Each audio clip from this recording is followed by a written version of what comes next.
അപ്പോൾ നമ്മുടെ വ്യത്യസ്തതയാർന്ന ഒരു ഒഴിച്ചു കൂട്ടാൻ റെഡി.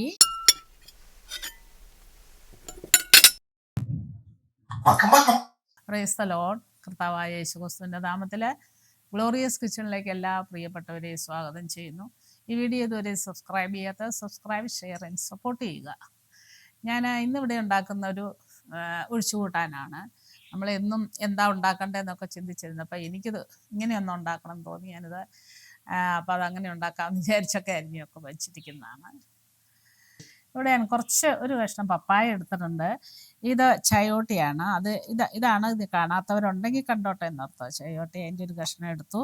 പിന്നെ ഇത് ടൊമാറ്റോ ആണ്. ഇത് കിട്ടാത്തവർക്ക് പച്ച തക്കാളി എടുത്താലും മതി. ഇതിങ്ങനെ നാട്ടിലൊക്കെ ഒരു നൊട്ടാഞ്ഞെടി എന്ന് പറഞ്ഞ സാധനമുള്ള ഇതിനകത്ത് പുറത്തിങ്ങനെ ഒരു ആവരണം ഇതുണ്ട്. അതിങ്ങനെ പൊളിച്ചെടുക്കുമ്പോഴാണ് ഈ സാധനത്തിന് കിട്ടുന്നത്, ഇതൊക്കെ കിട്ടുന്നത്. അപ്പോൾ അതാ ഇവിടെ അരിഞ്ഞു വെച്ചിരിക്കുന്നത്. നല്ല പുളിയുള്ളതാണ്. കണ്ടാൽ ടൊമാറ്റോ ആണെന്ന് തോന്നും, പക്ഷേ ടൊമാറ്റോ പോലത്തെ അല്ല. ഇനി ഞാൻ അല്പം ചെമ്മീനും എടുത്തിട്ടുണ്ട്. അപ്പോൾ ഇതൊക്കെ നമുക്കൊന്ന് വേവിക്കാൻ വയ്ക്കാം. ഇപ്പോൾ ഞാനൊരു പാത്രം അടുപ്പത്ത് അല്പം വെള്ളവും കൂടെ ഒഴിച്ച് വെച്ചിട്ടുണ്ട്. അതിലേക്ക് നമുക്ക് ഈ പപ്പായ പച്ചമുളകും കൂടെ ആദ്യം ഇട്ട് കൊടുക്കാം. പപ്പായ ഇത് ചയോട്ടി പെട്ടെന്ന് അധികം വേവില്ല അതിന്. അപ്പോൾ ഇത് വേവ് അനുസരിച്ച് നമുക്ക് ഓരോന്നേ അങ്ങ് ഇട്ട് കൊടുക്കാം. അതിനകത്തേക്ക് അല്പം മഞ്ഞൾപ്പൊടിയും ഉപ്പും ചേർത്ത്, മഞ്ഞൾപ്പൊടി ഉപ്പും കൂടെ ഇട്ട് കൊടുക്കാം.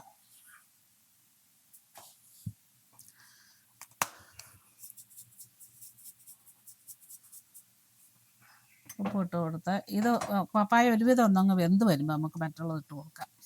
അപ്പോൾ അതൊന്ന് വേവട്ടെ. എന്നിട്ട് ഞാൻ പപ്പായ വേണ സമയത്തിന് അതിനുള്ള അരപ്പ് നമുക്ക് ഉണ്ടാക്കിയെടുക്കാം. ഞാൻ ഒരു ഇച്ചിരി തേങ്ങ ഇട്ടിട്ട് വറുത്തെടുക്കണം. അപ്പോൾ അത് ഒന്ന് ചൂടായിട്ടൊക്കെ വറുത്തെടുക്കാം. അപ്പോൾ തേങ്ങയിലേക്ക് ഇച്ചിരി 2 വെളുത്തുള്ളിയും ചുവന്ന ഉള്ളിയും കൂടെ അതും കൂടെ അരിഞ്ഞിട്ട് കൊടുത്തിട്ടൊന്ന് ഉണ്ടാക്കാം.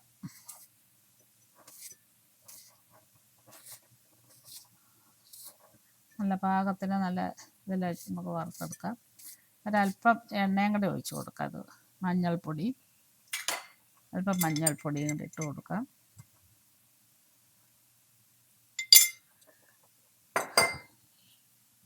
ഒരല്പം ഓയിലും കൂടെ ഒഴിച്ച് കൊടുത്തിട്ട് ഇളക്കാം.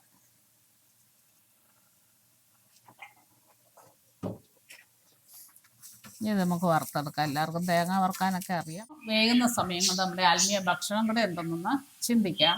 അപ്പോസ്തല പ്രവൃത്തി 2:47 ഇപ്രകാരം പറയുന്നു: കർത്താവ് രക്ഷിക്കപ്പെടുന്നവരെ ദിനം പ്രതി സഭയോട് ചേർത്തുകൊണ്ടിരിക്കുന്നു.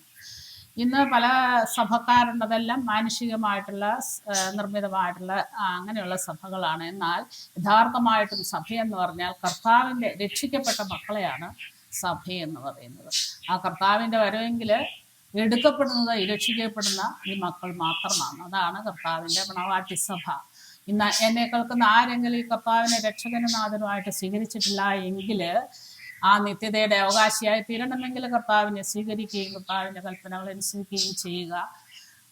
അതാണ് എൻ്റെ ആഗ്രഹവും ദൈവത്തിൻ്റെ ആഗ്രഹവും. അപ്പോൾ ദൈവം നിങ്ങളേവരെയും അനുഗ്രഹിക്കട്ടെ. ഇപ്പോൾ പപ്പായ ഒരുവിധം അങ്ങ് വെന്തിട്ടുണ്ട്. അപ്പോൾ ആ കൂടെയിട്ട് നമുക്ക് ആ ചയോട്ടി ഇട്ട് കൊടുക്കാം. ചയോട്ടി പിന്നെ ടൊമാറ്റോ ഇത് രണ്ടും കൂടെ ഒരുമിച്ചിട്ട് കൊടുക്കാം. അതൊന്ന് അധികം വേഗമാകുമ്പോൾ പിന്നെ നമുക്ക് ചെമ്മീൻ ഇട്ട് കൊടുക്കാം. ഇപ്പോൾ തേങ്ങയൊക്കെ ഒരുവിധമൊക്കെ മൂത്ത് വന്നു. ഇനി അതിനകത്തേക്ക് ഞാൻ ഒരല്പം മുളക് പൊടി ഇട്ട് കൊടുക്കുവാണ്. മുളക് പൊടിയൊക്കെ എരിവൊക്കെ എല്ലാവരും അവരവരുടെ ആവശ്യത്തിന് ഇടുക. ഇനി ഇത് നമുക്ക് ഓഫ് ചെയ്ത് തണുത്തിട്ട് അരച്ചെടുക്കണം. ഇപ്പോൾ നമ്മളിട്ട് കൊടുത്ത ടൊമാറ്റോയിലെയും ചയോട്ടയൊക്കെ അതും ഒരുവിധമൊക്കെ വെന്ത് വന്നിട്ടുണ്ട്. ഇനി അതിനകത്തേക്ക് നമുക്ക് ചെമ്മീൻ ഇട്ട് കൊടുക്കാം. ചെമ്മീൻ ഇട്ട് കൊടുത്ത് ചെമ്മീനൊന്ന് വേകട്ടെ. ആ സമയത്തിന് നമ്മുടെ തേങ്ങ വറുത്തത് അരച്ചെടുക്കാം. അപ്പോൾ വറുത്തരയൊക്കെ തണുത്തു. ഇനി അതൊന്ന് അരച്ചെടുക്കട്ടെ. വെള്ളം ഒഴിക്കാണ്ട് തന്നെ അരച്ചെടുക്കാം. വെള്ളം ഒഴിച്ചാകുമ്പോൾ നിറം പോവും.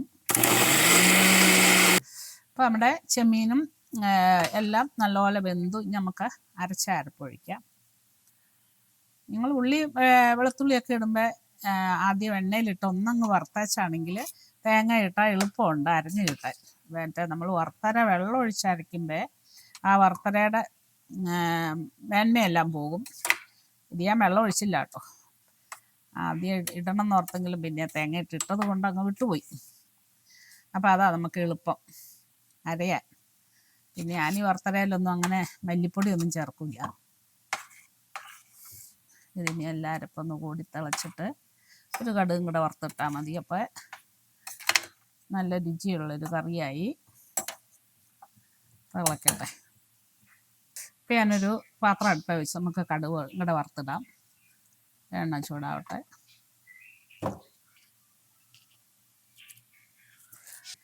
എണ്ണ ചൂടായി അതിലേക്ക് ഒരല്പം ഉലുവായിട്ട് കൊടുക്കാം. അതോടൊപ്പം കടുക്. ഇനി അതിലേക്ക് മുളക് മുറിച്ചത്, ചെറിയ ഉള്ളി, കറിവേപ്പില.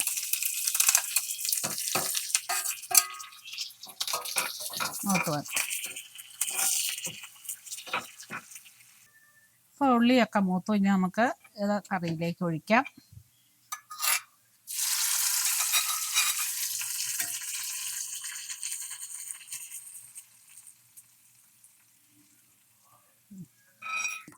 അപ്പോൾ നമ്മുടെ വളരെ വ്യത്യസ്തതയാർന്ന ചോറ് കറി റെഡി.